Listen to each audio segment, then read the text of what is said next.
just join us, you're watching Good Morning. Well, we are back. Thank you very much for staying tuned into Pan-African Television. This is the Newspaper Review segment. I have here with me the indefatigable Bernard Ambataila Mona, who's here seated. Good morning to you, Bernard. I trust you're doing well. And it's been a while. You are not using your nose mask, so let me use mine so that we can protect ourselves. You have your nose mask, yeah? But so let me use mine. Okay, better.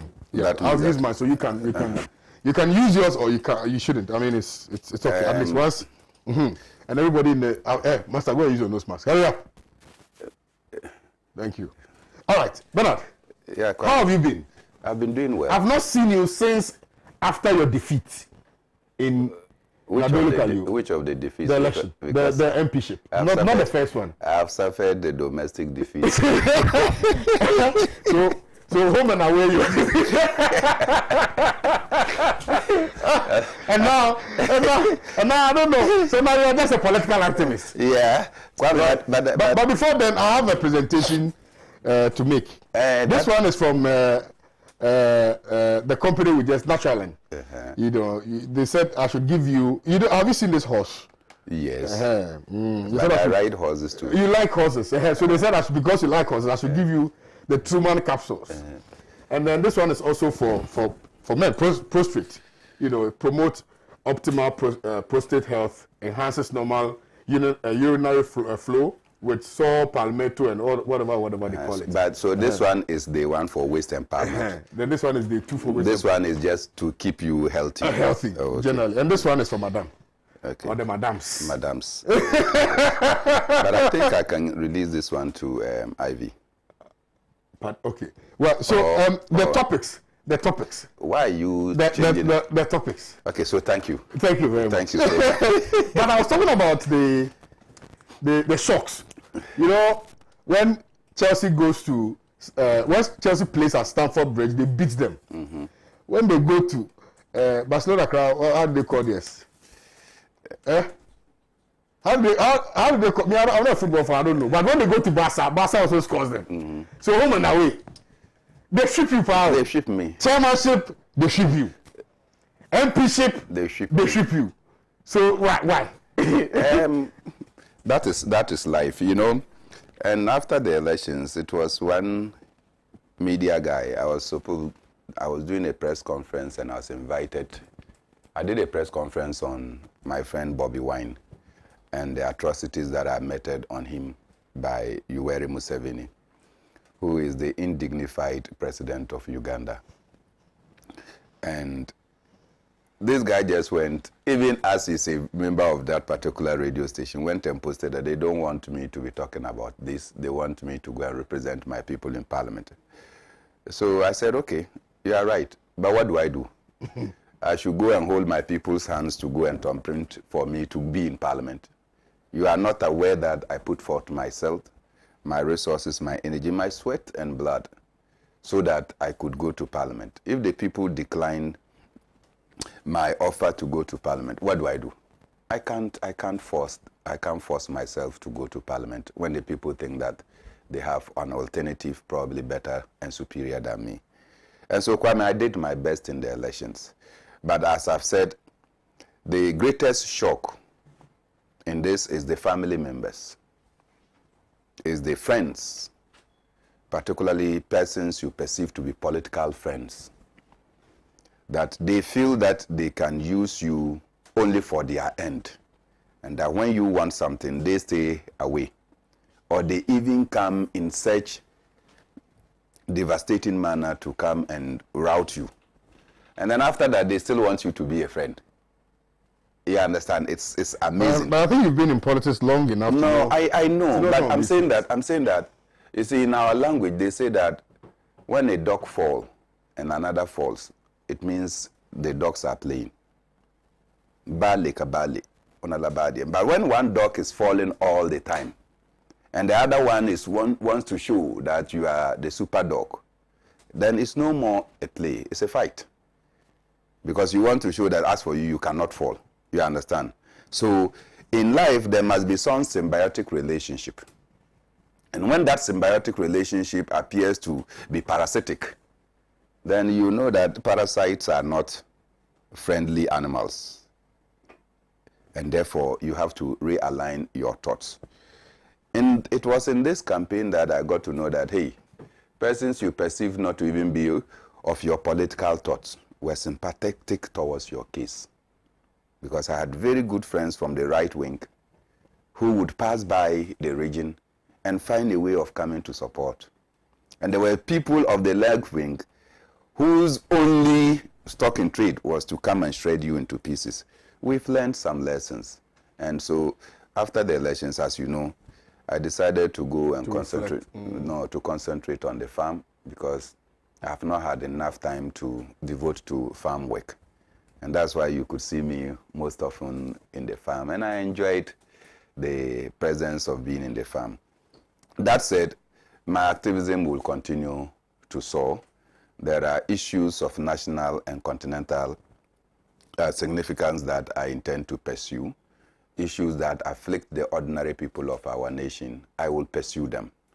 I'm also, as you are aware, I'm going to Uganda with my friend Black Rasta, with Kipta Umbati and others. We are going to show solidarity to our friend in Bobby Wine, who continues to suffer the indignity and misrule of Yoweri Museveni. So we are going there as African patriots to go and show solidarity to him.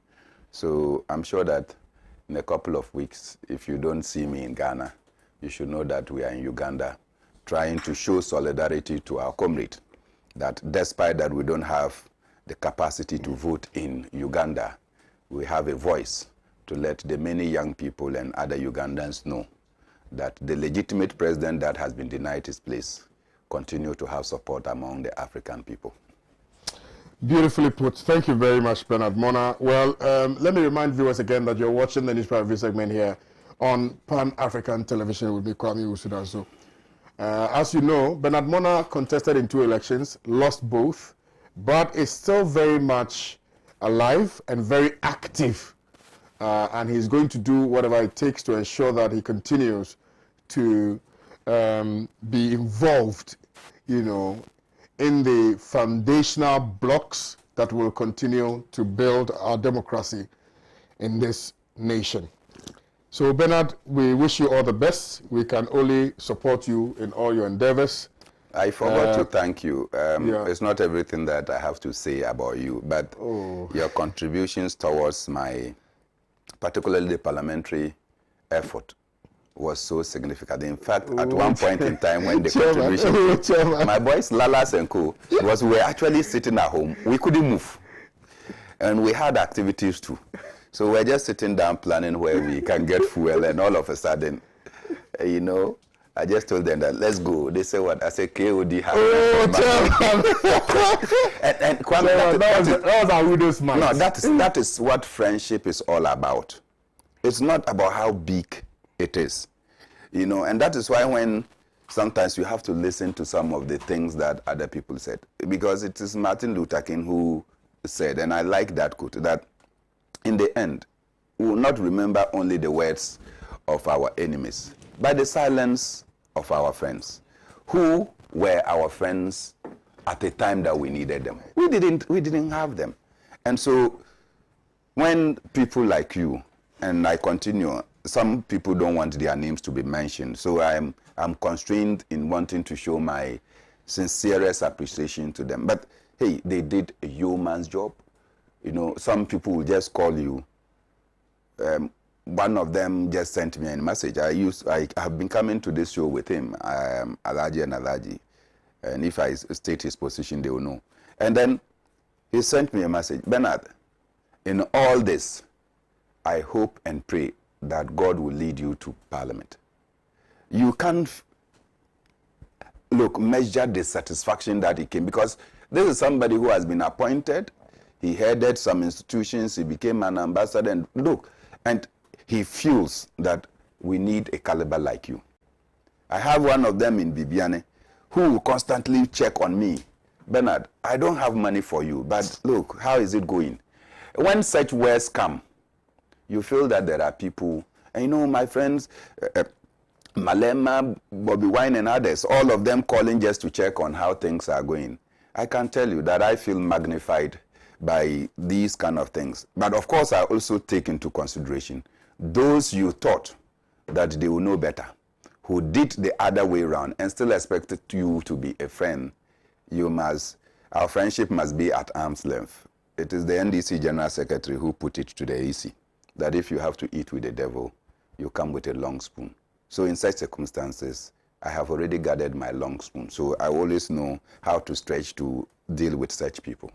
I'm being frank, and I don't hold my words when it comes to this. But I have learned so many things. I've learned how those you thought that they don't like you, they will help you, and those you think that they like you, they will not help you. So Kwame, I want to appreciate you and the many other people who supported us through this. Some offered enormous prayers. I remember one day, within 5 minutes, 4 of our vehicles broke down in sections. You know, and it took an uncle of mine to rent a vehicle from me from Tamale, because all the vehicles, within 5 minutes, this one called this one that, oh, my vehicle has broken down. And then the next one, it has broken down. I said, wow, whatever it is, I'm learning so many things that it is not, the campaign is not about what your eyes can see, but things that your eyes cannot see. It happened, and you have learned so many things. I am grateful. I'm grateful that at the end of the campaign, no one person from the team got hurt, got injured, even as we had some accidents. Our cars, some are still at the workshops. We have not recovered. I think that if you have the time, I'll be very glad to host you again today at 1 p.m. on a political platform, so that we talk about elections and campaigns, right? And elections, because oftentimes people only see the glory. They don't see the struggles that lead you to the glory. They don't see some of these things that you're talking about. Yeah. So if you can just walk us through the process, I mean, it will be very good for people who are even deciding or contemplating of wanting to go to Parliament to learn a thing or two about how campaigns are organized, and you know, all the bottlenecks that you meet along the way. You know, all the, like you said, the enemies that you don't know are your enemies, and the friends that you don't know are your friends. Yeah. You know, people ought to know all of these things, and what goes into organizing one's self for the purposes of wanting to lead a constituency. Is it all about money? Does reputation count? You know, all of these issues, I believe, must be looked at. And I think that one of the reasons why in my estimation, we are not progressing is as a result of our continuing reliance on money to be the decider for the fortunes of our people. You know, the fact that if you don't have money, even though you may be a proper candidate, but because you do not have money, it is practically impossible for you to represent, you know, your constituents. Somebody who may not necessarily have the wherewithal will be given the opportunity because the person has money. You know, so I think that maybe going into the future, we should be educating ourselves a lot more on some of these things. And with your leave, if you don't mind, today I have a program called Political Platform at 1. With your leave, if we can have that one-on-one as an hour program, then you can take us through what you went through. You know, and on condition that there will be Tubani around, I will be here. Oh, we'll get Tubani for you. So yeah, viewers, hopefully we'll get Kwame Benadmona here at 1 p.m. today for us to discuss some of these issues. Well, also contingent on this court matter, because we'll also take it live. So we'll look at all of these issues. But hopefully, fingers crossed, Bernard will be here at 1 p.m. Good morning to you, our boss, Amma Pratt. You are watching this morning. Yeah, Benadmona's girlfriend. I spoke to her. Okay. And then I told her about the adverts and promotions. That you wanted me to do for you. Okay. Yeah. ICC convicts Ugandan rebel commander of war crimes. 840 nurses infected with COVID-19. It's on the front page of the Insight. So that's Ghana Registered Nurses and Midwives Association. They are saying that about 840 nurses have been infected with COVID-19. Suraj decries handling of corruption cases in Ghana. ASEPA calls for sanctions on MPs breaking COVID rules as 56 test positive. That's on the front page of the Daily Analyst newspaper. Story is on pages 3 and 4. And talking about MPs, let me say a special good morning to my friend, my brother, my godfather, my godbrother, Alhaji Baba Seidu Isifu, MP, Member of Parliament for Nalerigu Gambaga constituency. Nalerigu Gambaga constituency. You are watching us this morning, and all I can say is a special good morning to you, sir. And I trust that you are doing very well. And also to a friend, Alhaji Raj, you are also watching this morning. Good morning to you. Alhaji Kasule, good morning to you, sir. And the last time I think I mentioned you to him, he said, hey, it's been a long time. You need to go and visit the old man, please. Go and visit the old man. You call him an old man. He will deal with me, I'm sure. Anyway, so these are the topics. Now let's start with the African story. ICC convicts Ugandan rebel commander of war crimes. And you know when I saw this story, one thing that struck me was, is it the reason why Yoweri Museveni still wanted to be in power? Because he knows that if he's out of power, he may be whisked by ICC and perhaps charged with war crimes. And I listened to the story yesterday on BBC, and it's very, very interesting, the allegations that were leveled against this man. You know, war crimes, crimes against humanity. They spoke about rape, you know, imprisonment, sexual imprisonment. All of those matters, you know, were part of the allegations that were leveled against the gentleman. And on the basis of that, he has been convicted. Alhaji Abi Fuseni just joined us. Good morning to you, sir. Good morning. You see, they say that the bird that is nearest to the mother always gets what's it called? The grasshopper. The fattest feet. Okay. Because we were late, you didn't get Truman capsules. Oh, no. You know, I like to share. Aladi, this one is very good. You didn't get Truman capsules. Very good. But this one is good for madam. We will explain what it is for. For madam to take. No, this one is for madam. So that's for So you should know which one is for you. It's for you. And this one is for your general health. Yes. Prostate. This general. But this one is for the wasted. The wasted. I don't have waste space. So you see, I've handed over. No, you're too covered. At least he reserves some for you. But you see, they said that when a man gives you one CD, you should know that he's holding 10 Ghana CDs.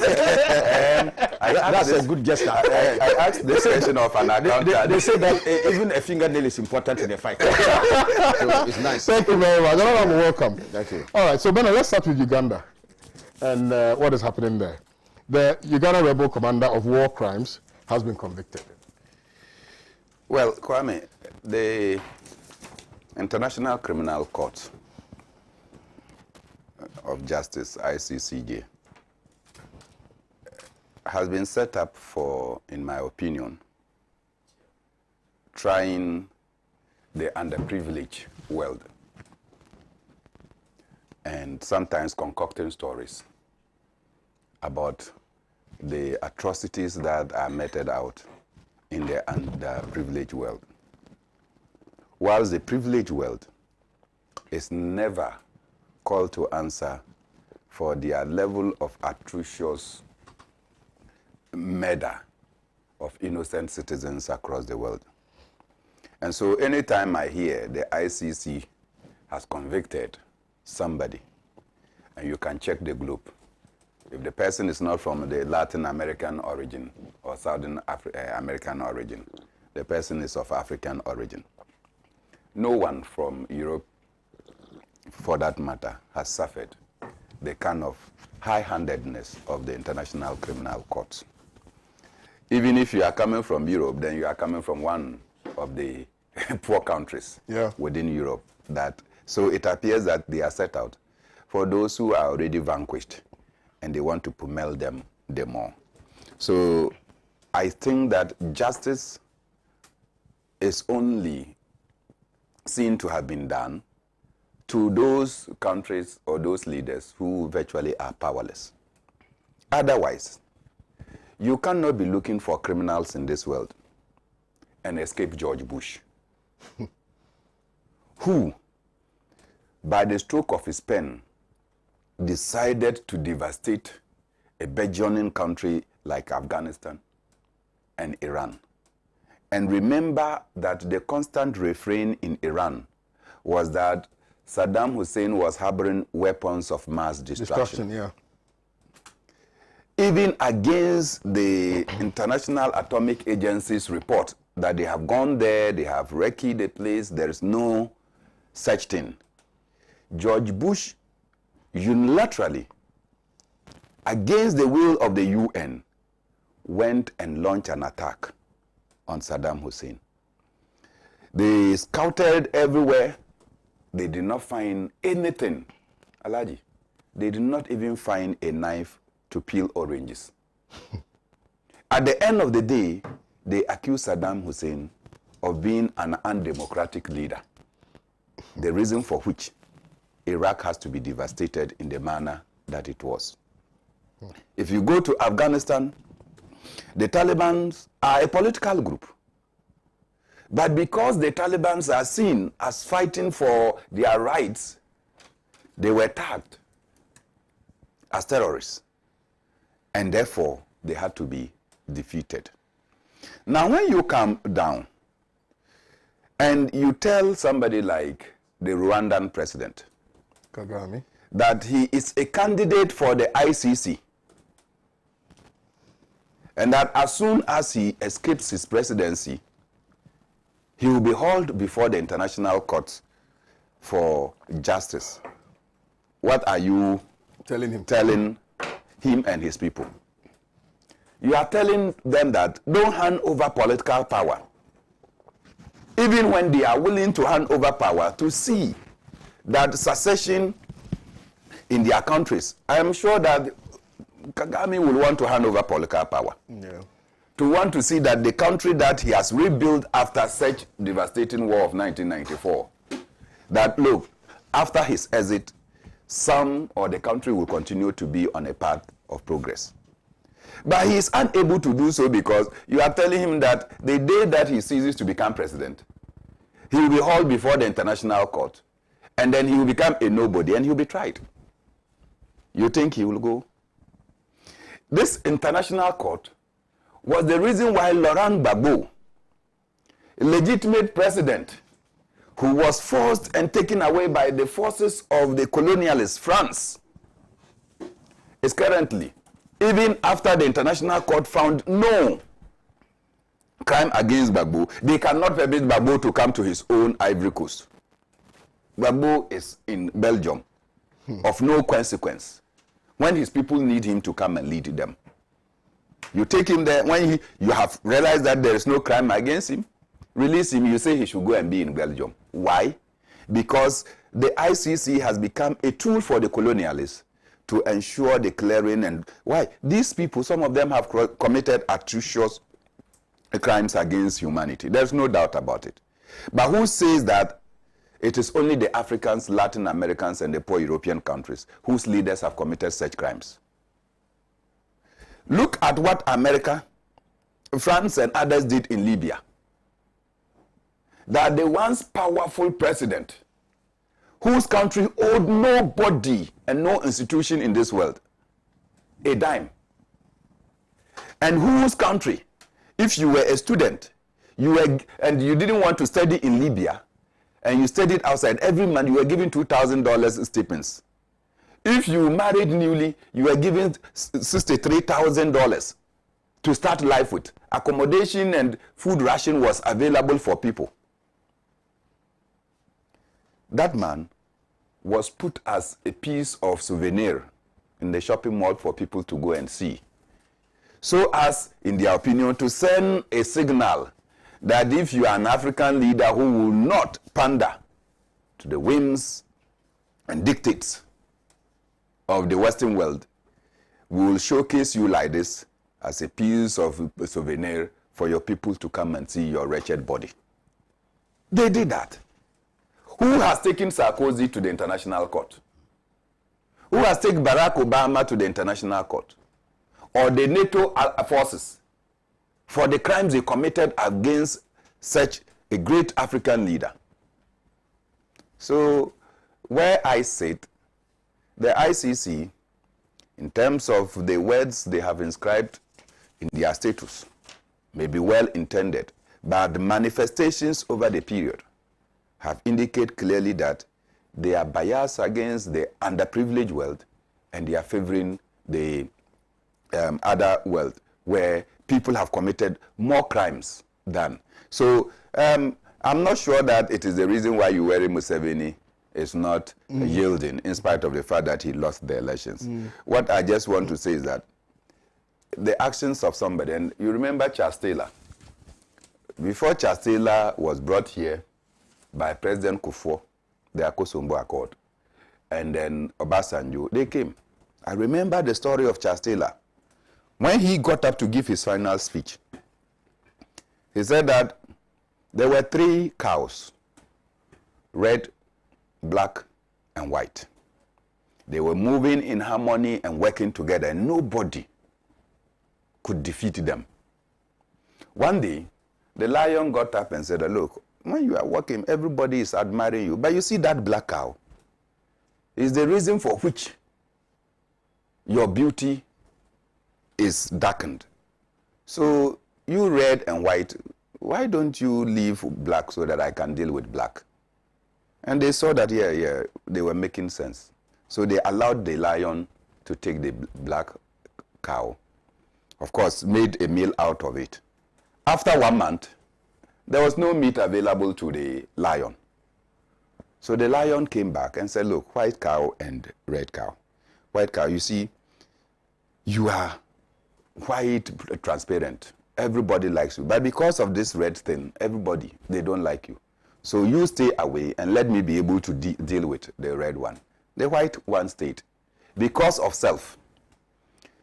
After the red cow was also eaten, one day the lion started howling, gnashing its teeth towards the white cow. Then he said, this was not the agreement. He said, but I have no food to eat. And if you check around, there is nothing else to eat. So I can't go hungry and allow you to be walking because you are beautiful, handsome. And so I have to satisfy my hunger. And that was the end of those 3 beautiful animals. African leaders must rise.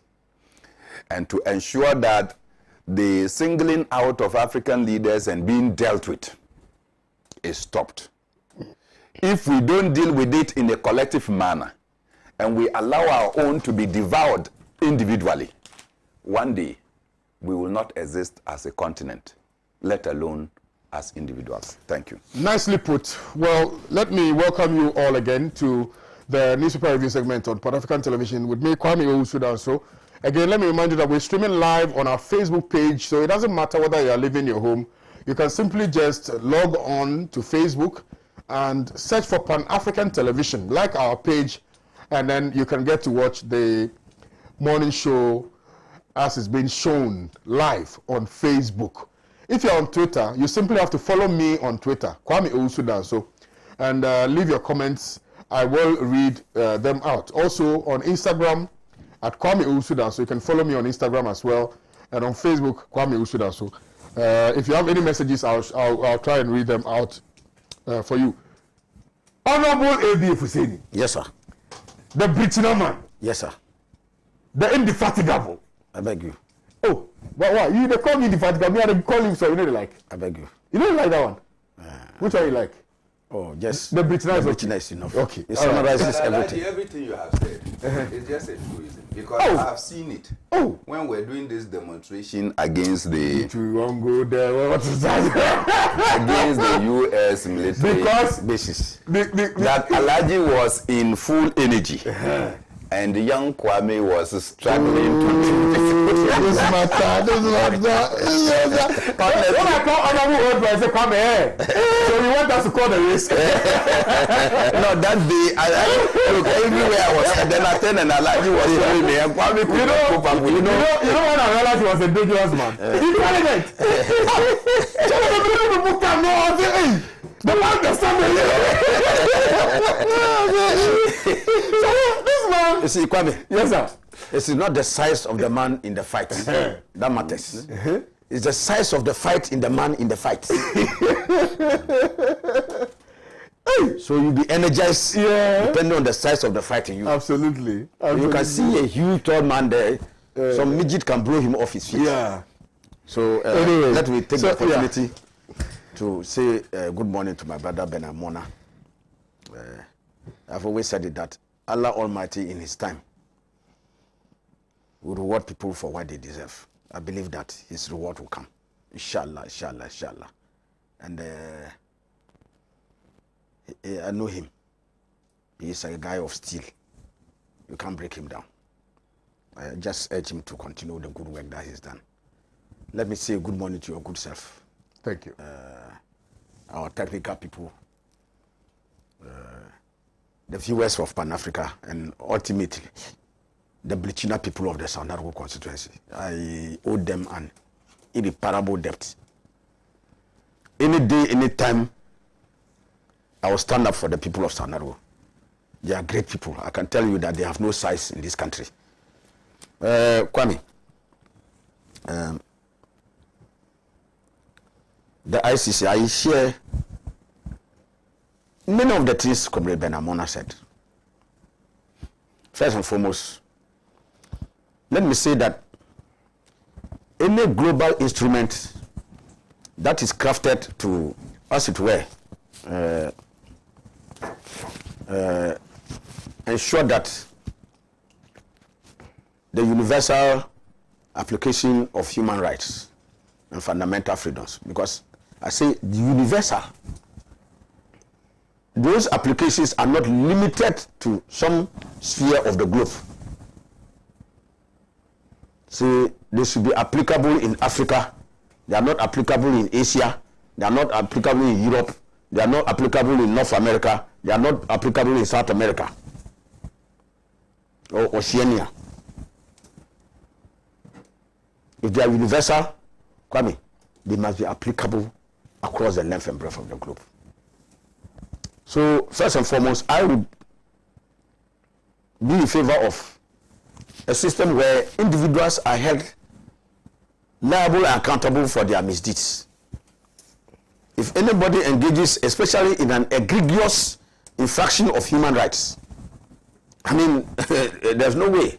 That is the violation of human rights on a widespread scale. Such as that you go on a killing spree, run into a village or somewhere, innocent people who have not done anything to you, you run amok and you slaughter people at random. You arrogate yourself the right to terminate the lives of people without any just cause, or to subject people to unprecedented levels of suffering, humiliation, and deprivation of their fundamental human rights. Those things, Kwame, I think that people must be held accountable. And to that extent, if people were found to have engaged in those egregious infractions, as I said, Kwame, I think that they should be held accountable. And so I understood the ICC to have been a forum where such violations of human rights on a massive scale across the length and breadth of the globe will be taken. And so if the Ugandan rebels, and I'm sure we all heard what happened in Gulu, in so many areas, Uganda, massive human lives were unduly compromised because of some of these actions. And so if people are being hauled in for their roles their infamous rules, inglorious rules, their despicable actions in respect of those matters. Kwame, I think that one should not cry too much over it. Except to say, but you see, Kwame, why is it limited to, if you see all the acts, virtually almost all the actions, with a few exceptions, African leaders. it's Africans. So was the International Criminal Court set up for only Africans? It appears so. And Kwame, is that proper? It can't be. It can't be proper. Because let's scout the group and see egregious violations of human. And I said, Comrade Benamono mentioned a lot of them. Look at the Iraq War. The justification was that Saddam Hussein was in possession of weapons of mass destruction. That's what they said. That was the pretext for going to war. And I'm sure Tony Blair, today the former British Prime Minister, Tony Blair, he was the chief advocate of going to war against Saddam. In addition to Bush, President Bush. I think even without approval of the prior approval of Parliament. Yes, even the British Parliament was in arms against. Yeah. And he persisted because of maybe certain personal positions he had taken against Saddam. They moved the people into Iraq. And what happened? Kwame, look at what they did to Muammar al-Gaddafi. One of Africa's greatest sons. I will say it without any iota. I will stand here and defend Gaddafi every inch of the day. Because Gaddafi meant for Africa what Kwame Nkrumah was for Africa.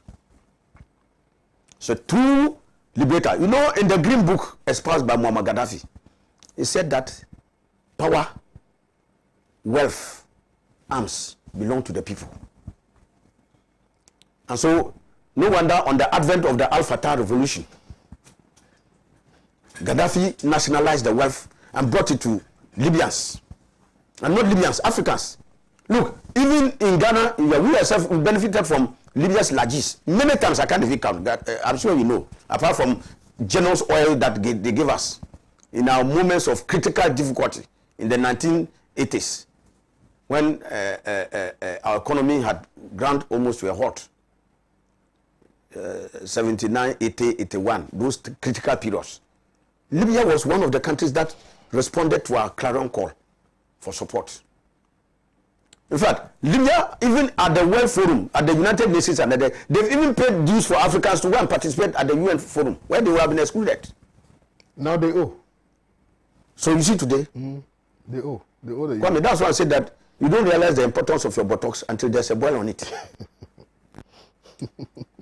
You see, when Gaddafi was there, look at what the West said. But Bernard just mentioned, look, Kwame, young men who marry, they'll give you a full flat. Gaddafi had built flats all over the place. And the planning was that in the next 10 years, these are the young men and women and others who will come marry. And they built flats. So when you marry, they will give you a flat, give you a car, give you $20,000 to go and start life. Come in. This was what the indoctrinated Libyans would say that they didn't like.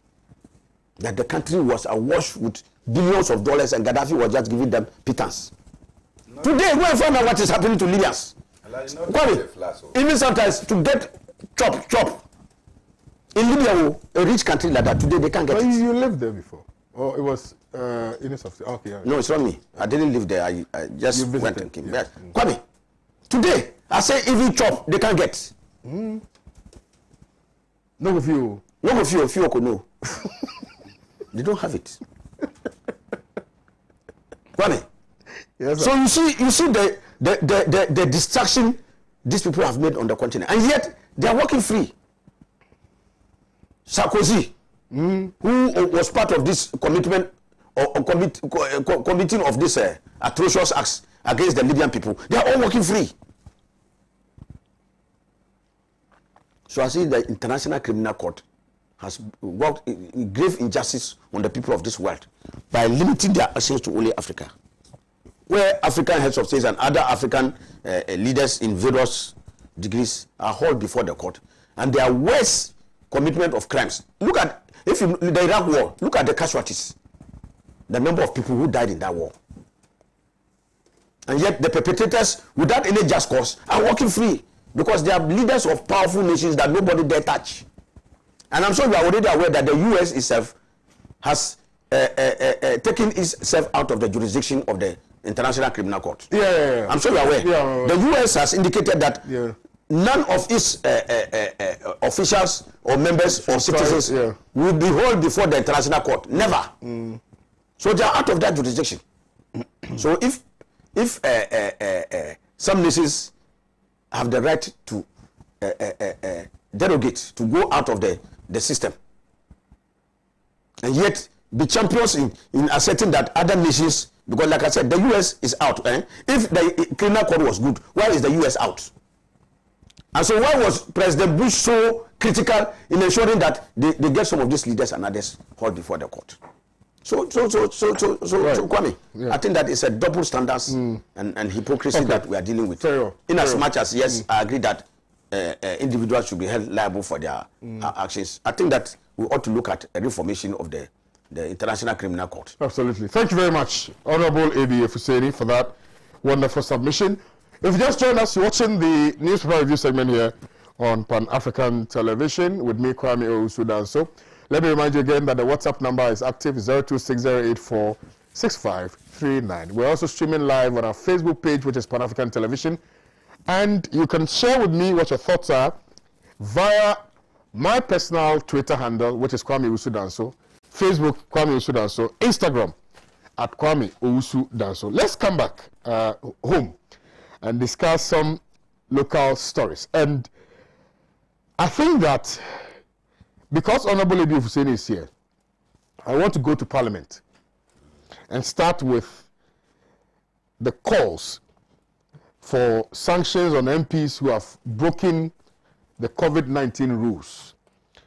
And we are learning that some 56 people have tested positive for the virus. And even yesterday, I'm told that the speaker was very livid about why some of these people who have tested positive are still coming to Parliament. And we are in to serve the nation and to serve our people. And we need to, as a matter of importance, educate the people about COVID-19, because our actions will speak volumes about the seriousness or otherwise of the virus. And so if, we just want to defy orders and act as though nothing is happening, etc., we are rather endangering the lives of the many Ghanaians who, respect politicians, etc., in this country. So, Honorable, let me come to you. And I'm sure you are as worried as the speaker was yesterday. Yeah, Kwame. Yes, let me say that yesterday it was a subject matter of a serious debate on the floor. The plenary engaged that matter yesterday, and it was almost like a fierce debate on the floor between the two sides of the divide. I think it followed the Mr. Speaker's announcement that and Mr. Speaker had said it before, previously. First, as part of our role as lawmakers, seem to be complying ourselves with the laws that we make. Because, Kwame, when the chief of the village himself goes for a weird punk cut, what signal will he be sending to the young men?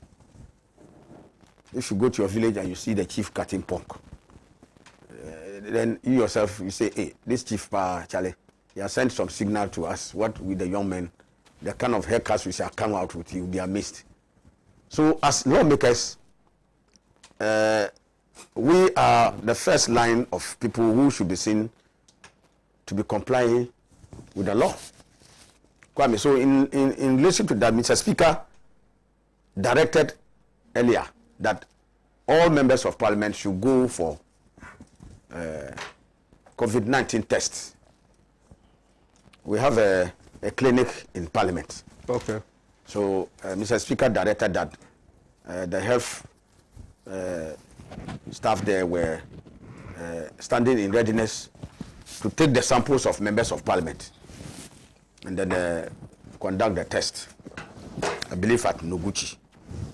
So that directive was given. In fact, I think it's more than 2 weeks. Just as soon, not too long after we had resumed this Parliament. So,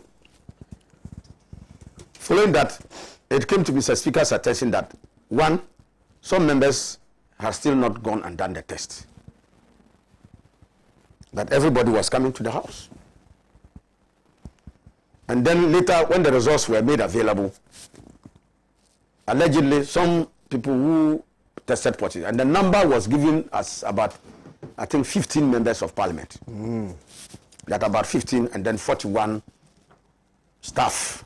So when he said 56, let me clarify that. So otherwise, some people will go and say 56 members of parliament were seem to have tested positive. This was, I read it from Daily Analyst. So it's not, the 56 is not members of parliament. It's members of parliament and parliamentary staff. So let's get that very clear. Members of parliament plus parliamentary staff. 15 members of parliament. So about 15 members of parliament. Officially, that's the figure that I have. And then about 41 members of parliamentary staff were said to have tested positive. So following that, the directive came from Mr. Speaker. And in fact, it had been indicated from the medical staff that when they take the samples, your name is written against it, your phone number, your contact, your everything. So if you got a call from the health department of parliament, they will indicate to you that following the test, you were tested positive. So you come and see them. They indicate to you that you were actually tested positive. They'll show you the results. And then advise you to go and quarantine. And then what sort of treatment you take. So I think this had been done. And subsequently, the information was communicated to Mr. Speaker. But that it came out that allegedly some of the people who were alleged to have tested positive as MPs, MPs who tested positive were coming into the chamber. And so, Kwame, I think that clearly this poses a very serious danger, knowing how devastating this disease can be. And so, at yesterday's sitting, Mr. Speaker reiterated his call on members of parliament who have tested positive to endeavor to stay away. And that it was becoming clearer that some of them were becoming intransigent in not heeding his call to stay away, despite the earlier admonition he had made to them. And that this was becoming a very serious danger to the House. And so if that recalcitrance continued, he, Mr. Speaker, will be left with no option than to name and shame. These were his words. That if the affected members of parliament continue to patronize the House without heeding the admonition that they stayed away, then he, Mr. Speaker, will be left with no option than to crack the whip. And cracking the whip in this instance is to name them. I say, Mr. So-so-and-so or Honorable so-so-and-so, you are aware of your status. Why are you in the House? And so that will be more embarrassing for you as a member of parliament than just quietly staying away. So let me say that Mr. Speaker nowhere said members of parliament, all members of parliament who were alleged to have contracted the COVID-19 are in the House. He said some. He made it clear. I've heard in some areas where they are painting a picture of a universality of all MPs who are alleged to have had the COVID attending the House. Mr. Speaker never said that. Some of them are. He just said that it has come to the notice of his office that some of the people who are alleged to have contracted it are. But it doesn't matter whether it's one or two or so three. Kwame, so that brings that up. So when Mr. Speaker mentioned this thing, and now when the Speaker makes some of these situations, he allows the House to make a comment from both sides. And from, let me say it clearly, I think it was Madam Esla Kufu, member of parliament for Ablekuma West, who raised the issue about confidentiality, the need for client-patient confidentiality. I'm sure you are a lawyer, so you know that there is something we call client-patient, client-doctor confidentiality, privilege information. Yeah. That when you are treating somebody and you know that this person has this thing, not until that person gives you the consent, you cannot release that information to a third party or to the. So they quoted the third party thing and said that Mr. Speaker will not have the right to make that disclosure. You know, so it generated some hot debate. There were people on our other side who got up and said, look, for the purposes of public health, that's what I was going to say. That's what I was going to say. Yeah, so it was a very lively debate. I mean, you see, and to even talk about confidentiality, in some instances, the law requires you. No, even Kwame, first and foremost. The information. First and foremost.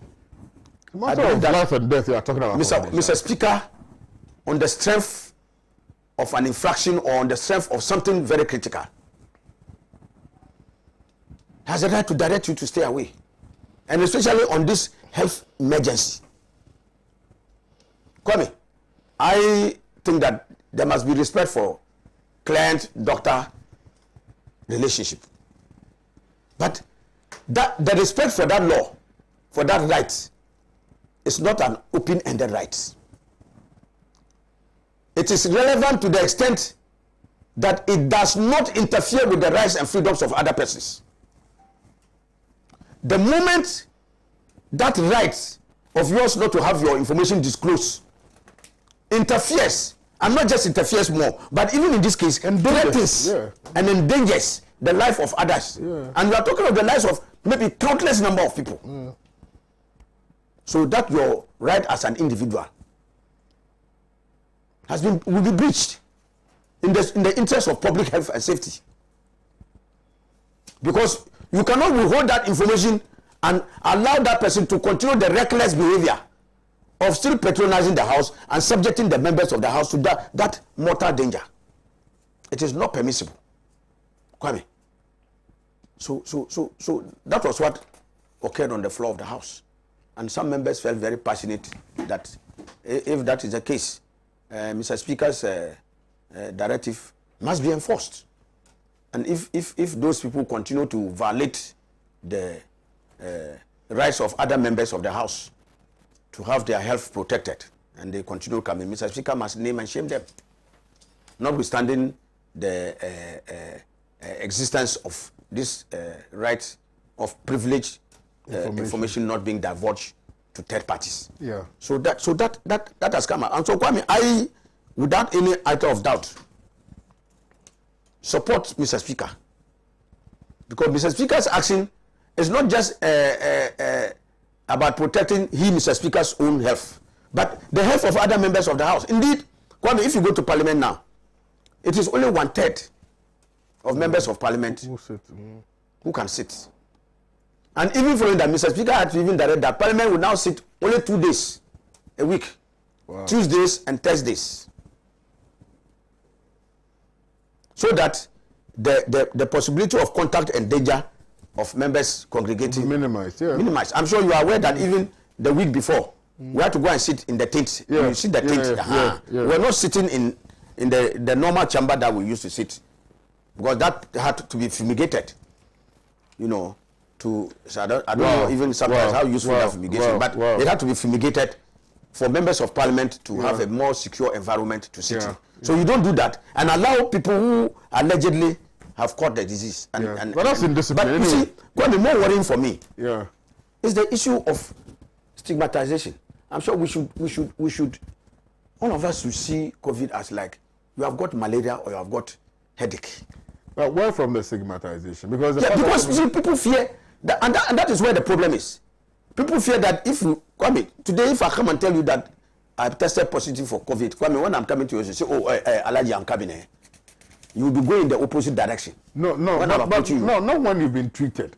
No, Kwame. If you've been treated, Kwame, yes. I'm just telling you that if I just come and tell you, Kwame, I went and yesterday I tested positive for COVID. So why would you even come to me? So as soon as I tell you that, Kwame, I am telling you that even the look on your face will change. The way you have been receiving me, this time, the fact. We even chop and get you. Even when I come and wash my hand, you say, oh, today the cake looks as if they didn't bring it.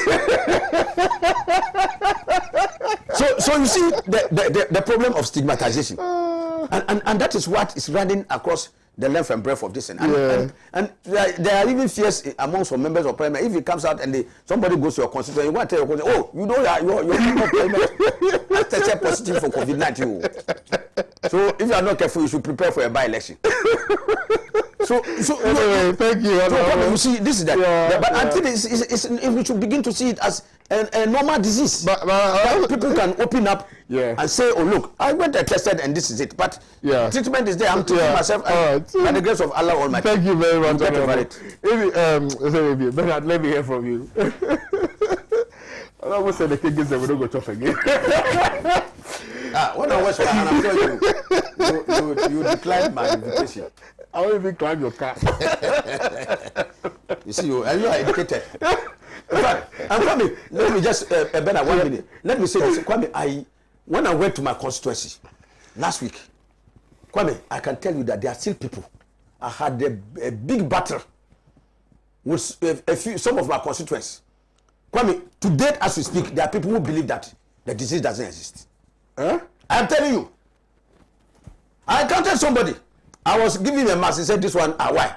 You don't want me to breathe. Then I asked him that, the thing is to protect. He said, no. He said, the disease doesn't exist.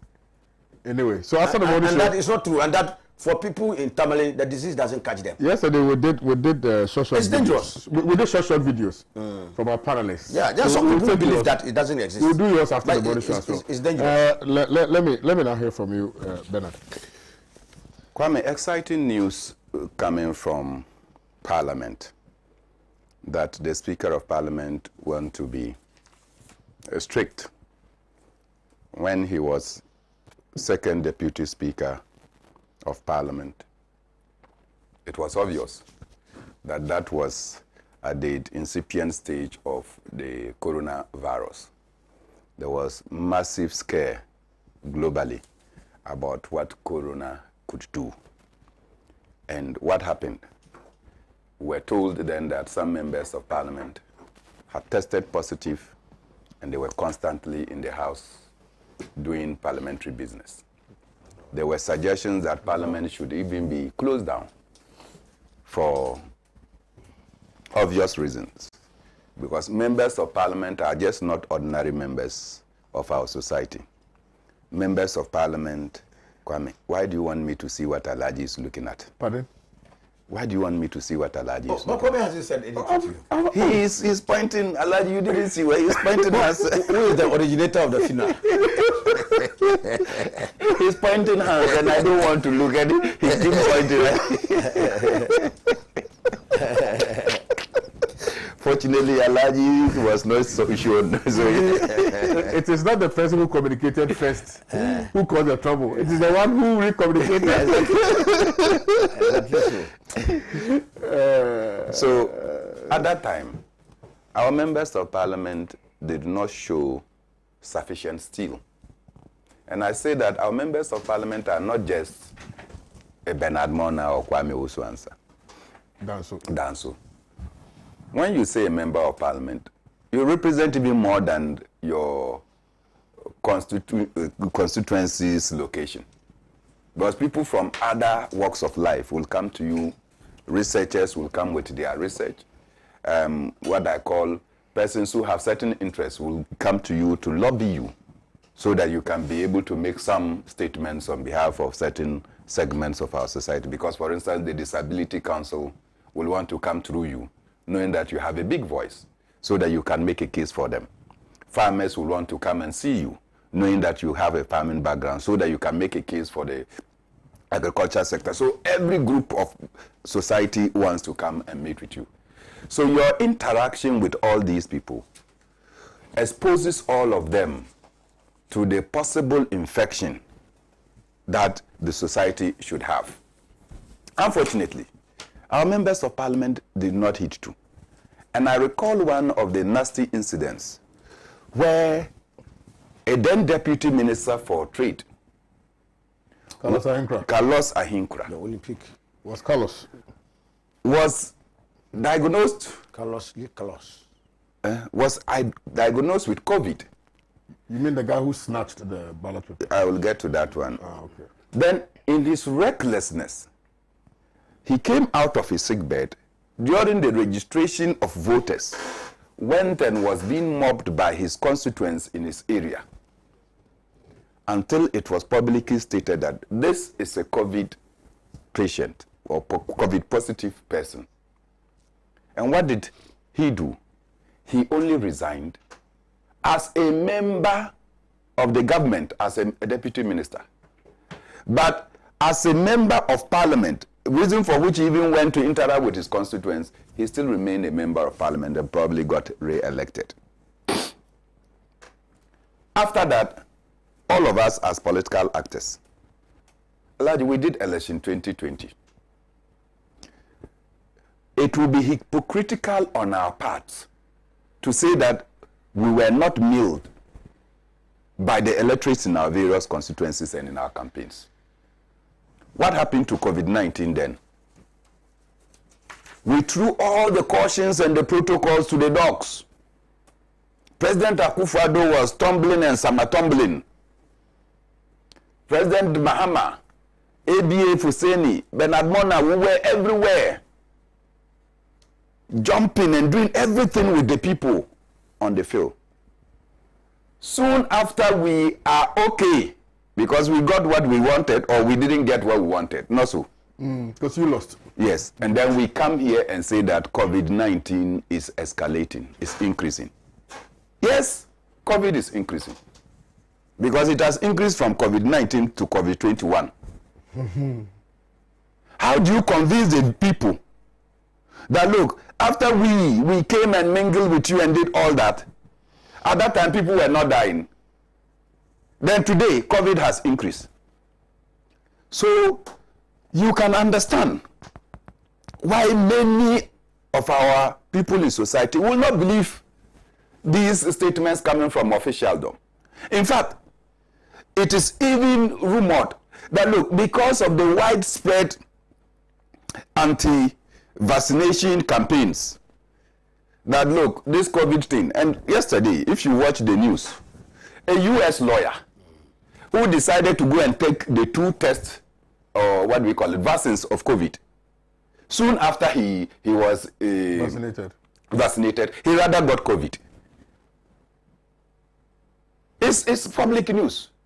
So people who were not COVID positive. Yeah, he didn't have COVID before. He didn't have COVID. He went to take the vaccination, and after taking the vaccination, he became COVID positive. How do you convince such a person that your vaccination is even going to cure COVID rather than put COVID there? And so you can see that globally, many people are not willing to take the vaccines. But the pharmaceuticals are such a powerful business entity that they want to do everything. So people feel that, look, they are conniving with governments across, so that why would people accept COVID? Only when you tell us that COVID is increasing, then we will accept that you should vaccinate us, and they make their money. And President Gaddafi, Brother Gaddafi, had one of these several years in his green book when he went to the UN, where he told them that there will be a vaccine, and that if they want the pharmaceuticals to stop generating these viruses, they should make the vaccine free. The video is there. And so that is the danger. Alaji, my own eyes in Sankana, just 2 weeks ago, we were there all of a sudden. One of my cousins went and he collapsed somewhere. He went to the hospital or the CHIPS compound. Quickly, they called the COVID team to come. They came in 2 ambulances. The man went to the CHIPS compound with his wife. What happened? They came. As soon as they arrived, they started spraying even the chair the man was sitting on. And, bundled the man into the ambulance and asked the wife to stay away. The wife who carried the husband to the hospital. You took the husband away and left the wife. If COVID is real, and by all the tuition we have received, the wife should have been taken to also be tested and probably asked to isolate or even quarantined, not so as to avoid spread. This man was an asthmatic patient. After a few days, they returned the man to Sankana and said it was not COVID. A former NDC regional secretary, whose mother-in-law died about 2 weeks, and then the husband, of course, out of the shock, the husband already was not well. The husband also fell and was not well. When the husband went to hospital, eventually when the man died, they attributed the man's death to COVID. And even started insinuating that the woman died of COVID until a test was ordered and the woman was not COVID positive. So, in the face of all this, and now we are told that if your sense of smell is weak, You lose it. you don't have appetite, you feel general body weakness, it's COVID. So COVID has come in many forms. And in my campaign, I used to tell people that, look, then it means that we have been attacked by COVID for more than 18 times. Well, there were times, Alaji, you were so weak to continue the campaign. There were times you had severe headache and stress. And so it means that we were also COVID. So all I'm trying to say is that leaders must show that when there is a danger in society, it is not only a danger when we have achieved what we want, but it is a danger at all times. And that once we have gone through election 2020 with the grandeur and then the razzmatazz, the jamborees and what have you, soon after the elections, when you come and tell people that there is COVID and that it is increasing, they will be laughing at you. You can use the iron-handedness of the state to force us all to do nose masking. But as you say always, you can force the donkey to the riverside, but you certainly cannot force it to drink. I do believe that there is an ailment in our society. Alaji, when was the last time you heard of the number of deaths from malaria? When was the last time you heard of the number of deaths in relation to any other ailment? Sickle cell, CSM. So all those sicknesses or diseases, they don't exist any longer. Taking a back seat because of COVID. They don't exist. But So CSM is killing people. no, I'm just saying that when was the last time? Upper West. So our fixation that everything, if you have a health problem, is COVID. If you are dying, is COVID. It's even the reason why many people will die. Because people will not go to the hospitals again. Because if I'm sick and I have to go to the hospital and be tagged as a COVID patient, I will better go and look for my danyaga. You know danyaga? My roots. You understand? Mix them in a manner that I can take. So let us stop this thing about COVID has come to be the world's most dreaded disease. Malaria is killing us. CSM, very soon, in March, April, May, we, of the 5 northern regions, we will not be at ease because temperature levels will be rising. You know, many other things are killing us. People have some conditions. People have, what do you call it, pressure problems and what have you. But all those things now, I never hear that, look, this is the, what do you call that thing, the data, saying that this number of people have died of COVID, this number of people have died of malaria, so we will be able to know how to take care of ourselves, our environment and what have you. Everything about COVID, everything is COVID. So now, even if you sneeze, instead of Kwame to say, bless me, you will see Kwame running out of this room because I've sneezed. Meanwhile, those days when you sneeze, Aladi, they will pour appellations and what have you on you. So yes, there may be COVID. Yes, there is COVID. But the manner in which leadership has handled this is responsible for society's refusal to accept all the protocols that we have put across. For some of us who have seen people who have died out of COVID, because of what Comrade Bemramona has raised very important points, which touch on leadership. I can say without any iota of doubt that the leadership of this country under Nana Akufo-Addo has failed this country in this COVID fight. Kwame, right from the onset, you remember? Kwame, I think that's March 12th, when we had the first 2 cases. yeah. It was a Norwegian ambassador envoy and a Turkish businessman who traveled with the president. You remember? And when they came back, tests were done and the two were pronounced as COVID ally. I remember a statement was issued in Parliament when we in the minority at that time called on President Nana Akufo-Addo to isolate and quarantine for 2 weeks. Kwame, remember? It never happened. So even obeisance to the protocols, right from even the office of the president, was not adhered to. And so it set a very bad example. What happened rest? Kwame, as we speak today, Kwame, is there any comprehensive testing going on? Nobody knows. We have no idea about the extent of COVID in our system. Nobody knows. Because if you don't do the test, you will not know.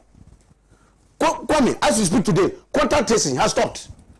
Even Benamono just said, look, somebody comes with his wife, look at the contact. The woman was holding the man throughout. Then you take the man to go and do the distance, you let the woman go. Right. When she should be tested. Right. Kwame, because of what? Monies that we voted in Parliament, Kwame, we voted billions of Ghana cedis. Okay? We voted billions of Ghana cedis, Kwame, for testing to be done. And for, what do you call it? Contact tracing. And others. Many of the contact tracers left because they were not paid. What happened to the money? I see. Kwame, you steal money to COVID money to your stealing.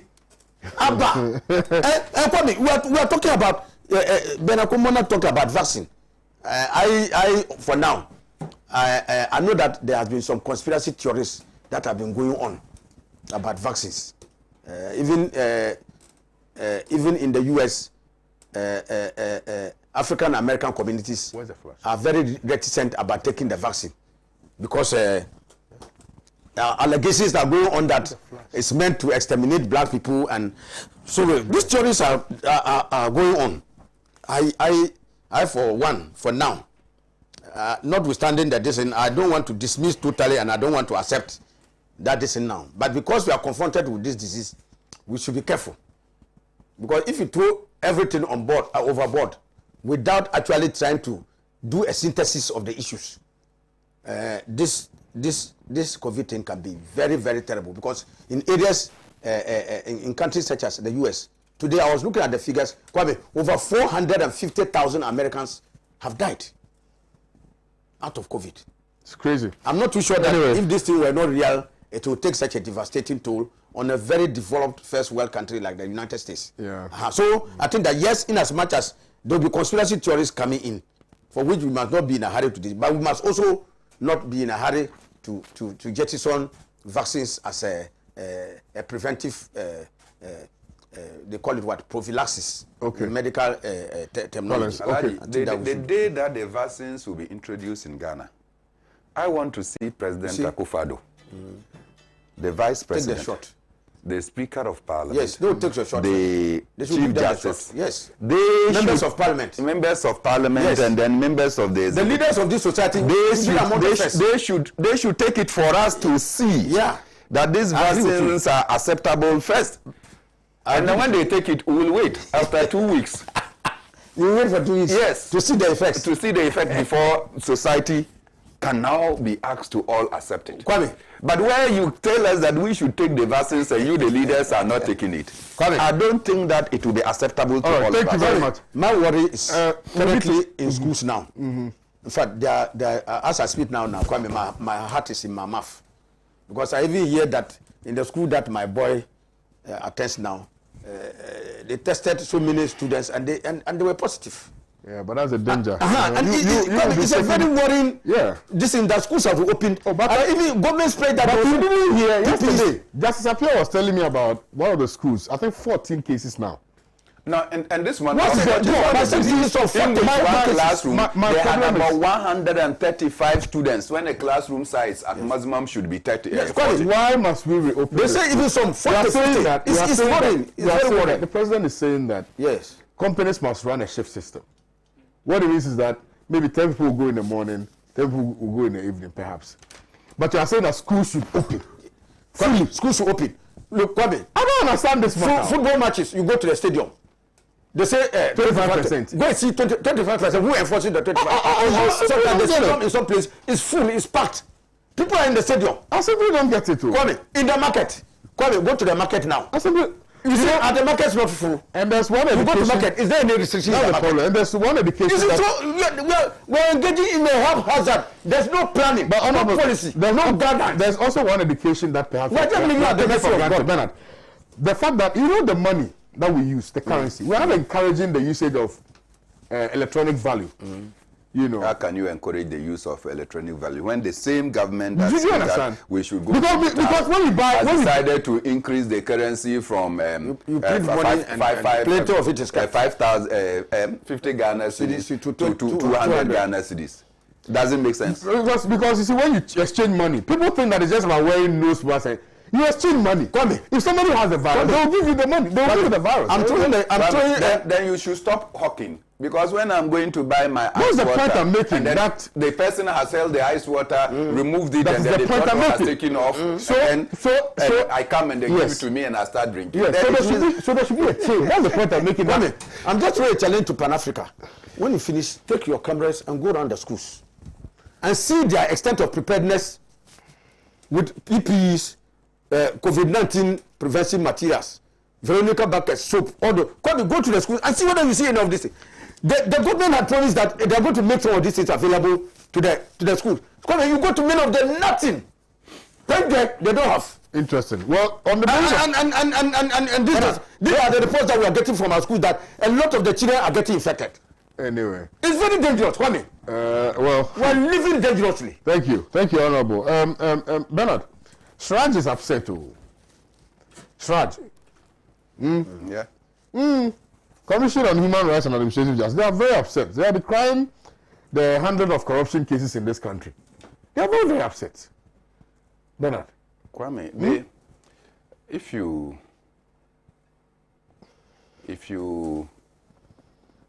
build a house with saliva, the next morning the dew would have collapsed it, because saliva certainly cannot stick and hold the water, and the dew will be more heavier over the night, so the house certainly cannot survive. The Auditor General, who is supposed to be the one to vet and to bring people who have committed financial impropriety against the state to book, has all the capacity and the legal backing.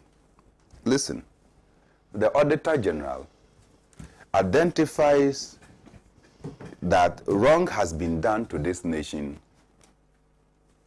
that soon after President Akufo-Addo won elections, Osafo Mafu would award a contract to Crew, and that Crew did not perform any thing, and yet an amount of over $1 billion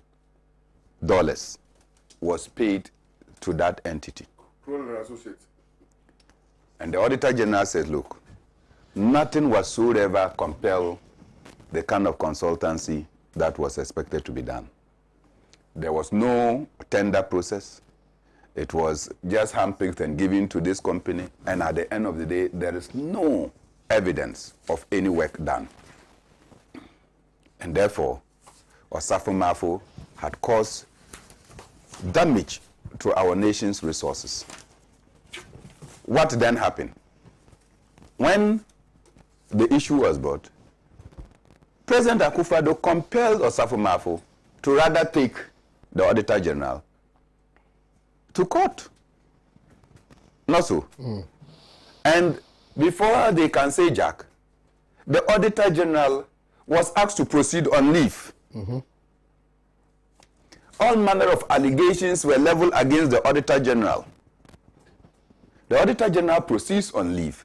On the very first day he proceeded on leave, the person who succeeded him issued a letter clearing Osafo Mafu of any impropriety. Now, Sraj is not supposed to be an original or originator of investigations. You know that.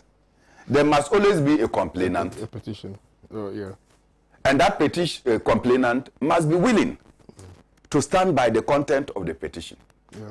So and you remember the Roku Brobe case, and then Justice Apao. They said, no, Shraj, who is the petitioner? And there was no petitioner.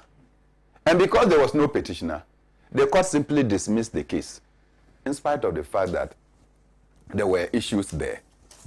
And you recall, what's the lady who became Bossman? The lady Anna Bossman. She was very angry. They conducted investigations. They got to the bottom of the matter. They charged the persons involved, and then the court go and say that no, nobody brought a matter or complaint to you.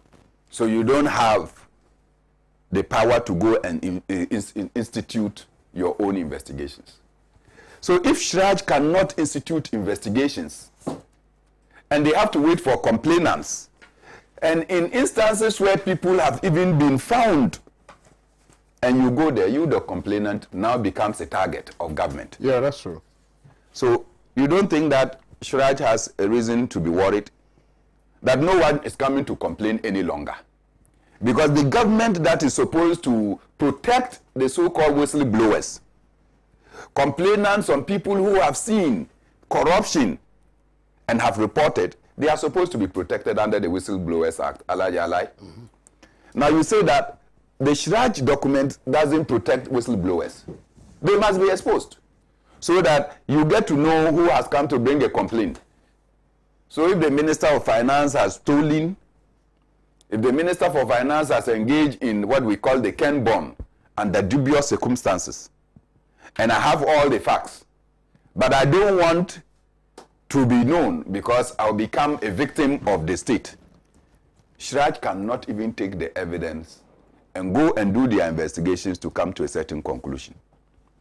And I know that under the Ken Bond, I think it was Broja Jamfi who went to court, Shraj, and at the end of the day, the matters were dismissed.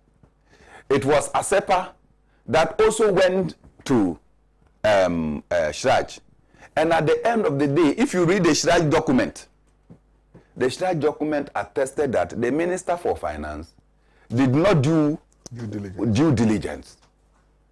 But at the end of the day, exonerated themselves and said that they didn't have the power to take the minister on. So when you have such scenarios, you see that the Shraj has become a white elephant, unable to perform effectively and efficaciously as required by law. So if they are complaining, their complaint is that we are there receiving salary, we are a drain on the national purse, but the mandate for which we have been designated, we are prevented from discharging it the manner we want to do it. And I think that their cry is for particularly Parliament, Alaji, that you should look at the enabling act establishing Shraj, that you should give them teeth. Don't give them only mouth. Give them teeth so that they will be able to bite. They can institute investigations so that they can unearth the crimes that have been committed against this nation by individuals who are responsible for the huge number of unemployment among our young people and the decay in our societal growth. And I think that Parliament should be able to do this for them. Thank you, Bernard. Ebi. Kwame. Yes, my boss. I've said it and said it time without number. That you see, you cannot fight something you are encouraging. Something you are indulging in. How do you fight it? And Kwame, today it has become symptomatic. And that's why I was amazed that I don't know what figures Transparency International relied on when they did their latest anti-corruption index. I said Ghana had improved by 2 points. Incredible. I'm sure that even President Akufo-Addo himself would have greeted it with disbelief. That there's an improvement in corruption this in Ghana, when this one is one of the worst ever.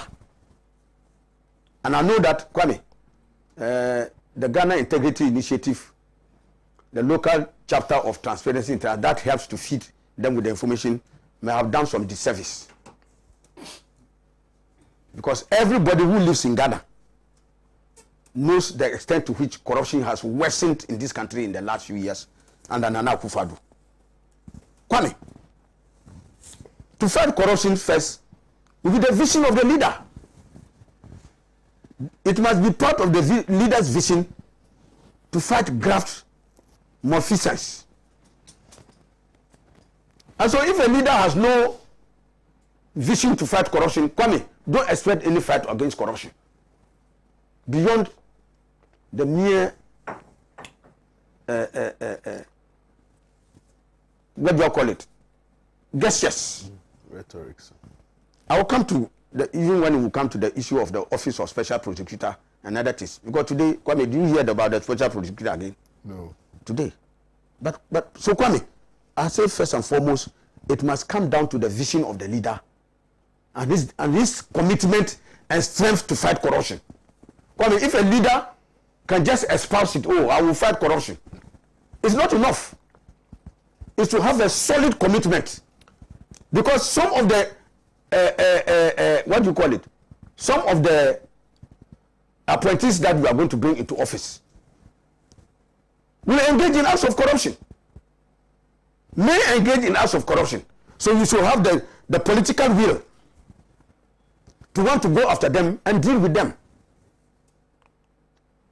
So Kwame, let's look at what has happened in the last few years in particular. And I think Bernard mentioned a number of them. Talking about the Ken bond, the circumstances, the very opaque manner in which the Ken bond was structured, 2.5 billion. And Kwame, let me pause here and give you some blatant act of corruption that Ken Oforiatta, the minister for the former minister, because he's no longer the minister now. We still don't have a minister. You're not going to vet him. I'm sure the vetting will start on the 10th. Yeah. Thereabout. But Kwame. Yes, my boss. This is a minister of finance whose company, Data Bank, Kwame, is now almost behind every government bond that they are doing. The book running and others, Data Bank is directly involved. Not only Data Bank, Enterprise Insurance, which also belongs to him, Kwame, directly, that's government insurance with the influence of the finance minister. Kwame, this is blatant conflict of interest and indeed corruption. Well, where you are in a position to influence your company to get things where ordinarily they would not have gotten, Kwame, that is corruption. And it's happening as I speak.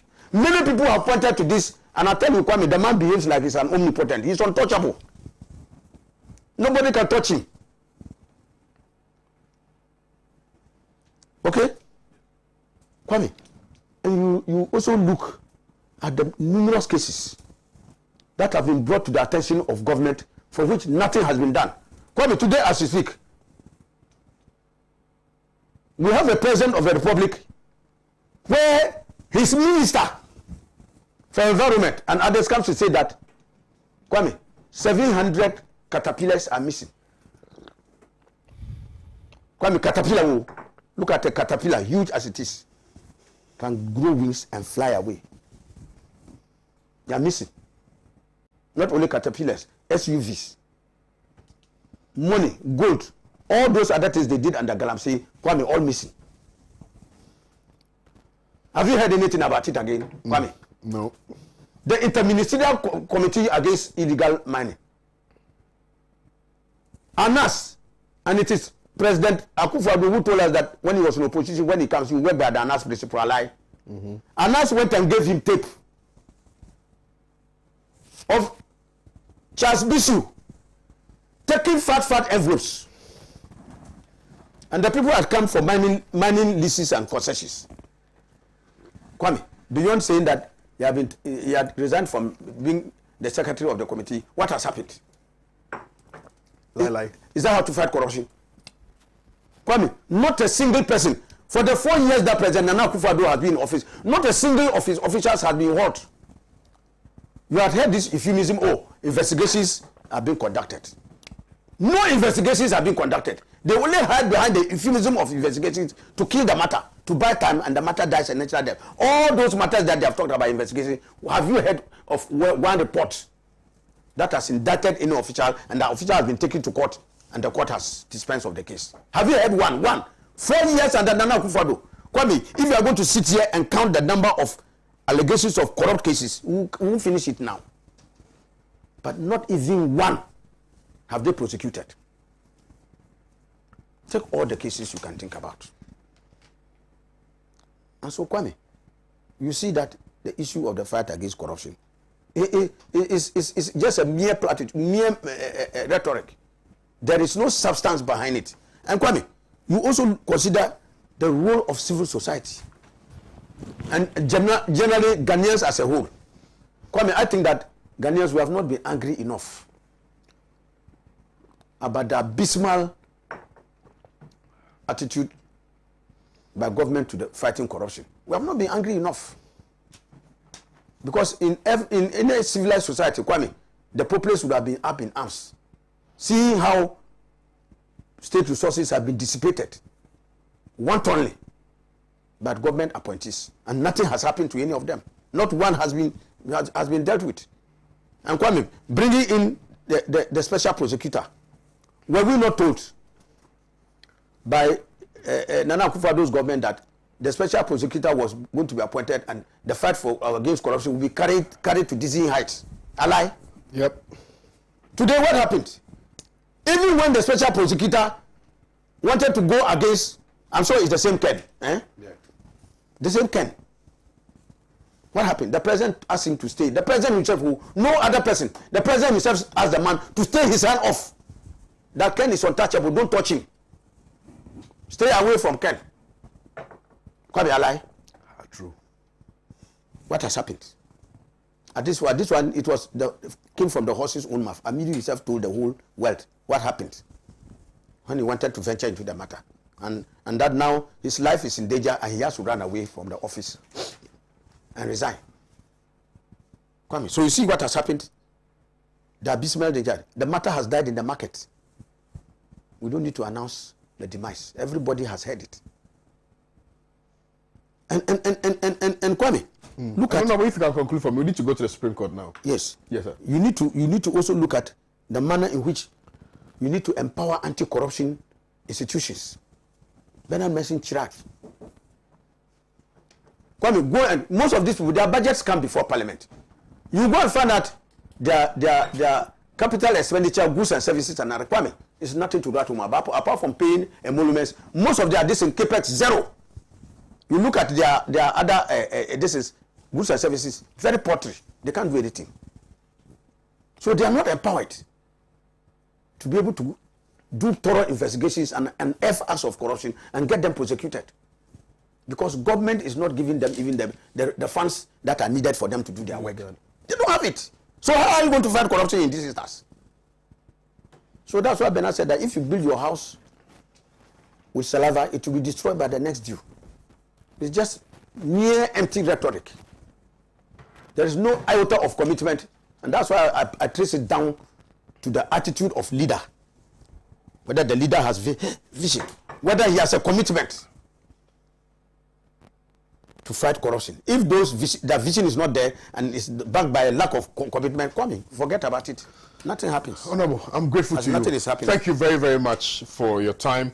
Thank you, Bernard Mona, for your time. We need to go to the Supreme Court now. My name is Kwame Owusu, so it's been an absolute pleasure serving you this whole week with the newspaper review segment on your #1 station, Pan African Television. Honorable sir. You should have looked at the Supreme Court and I don't know which one they're even going to settle on. The EC's number of valid votes. Yeah. Today we have lost even more are still coming. Yeah, incredible. I just want to allow the proceedings to go on, and then it's incredible. The Supreme Court must be mindful, even as we sit here. You have disagreed with me, Of course. Alhaji, I have disagreed with you. But it appears that everything that goes to the Supreme Court now that seem to request something from the Electoral Commission, the Supreme Court has been unanimously rejected. Yeah, but that one is subject you know, to, and the last one was what baffled me. Yeah. The Electoral Commission declared elections on the 9th with a certain set of facts, not so. On the 10th, they came up with new declaration. On the 13th, they came up with another declaration. If we are seeking to have access to the original documents upon which the Electoral Commission made these declarations, then you say that the Electoral Commission should not give.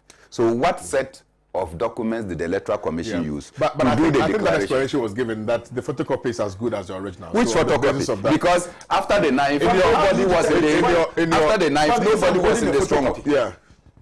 And you haven't looked at my photocopy. you see- I haven't looked at your. No, there's nothing like that. No, So that's after the 9th, hold on. after the So 9th, there was no collation. There was no collation again. Relax. After Yeah, the so that's 9th, the whole point. after the 9th, there was no You should collation. have cured it before. No, it's not about curing It's like anything. the interrogatories. These are discretionary powers. It was like the interrogatories that were I rejected. think I want to on the basis I want to hold brief for the judges. The fact that sometimes people dissent does not mean that every time there must be a dissenting view. If the judges agree on the matter, they agree on that matter and they move on. I really you know, I can appreciate what you are saying, but I think that the judges in their own wisdom feel that on these matters of law they are unanimous in their thinking, and that should be the matter. I'm going to the Supreme Court now. I'll see you guys at 1, hopefully, to have that conversation with Bernard Bona. Stay with us. Keep watching Pan African TV. Bye-bye.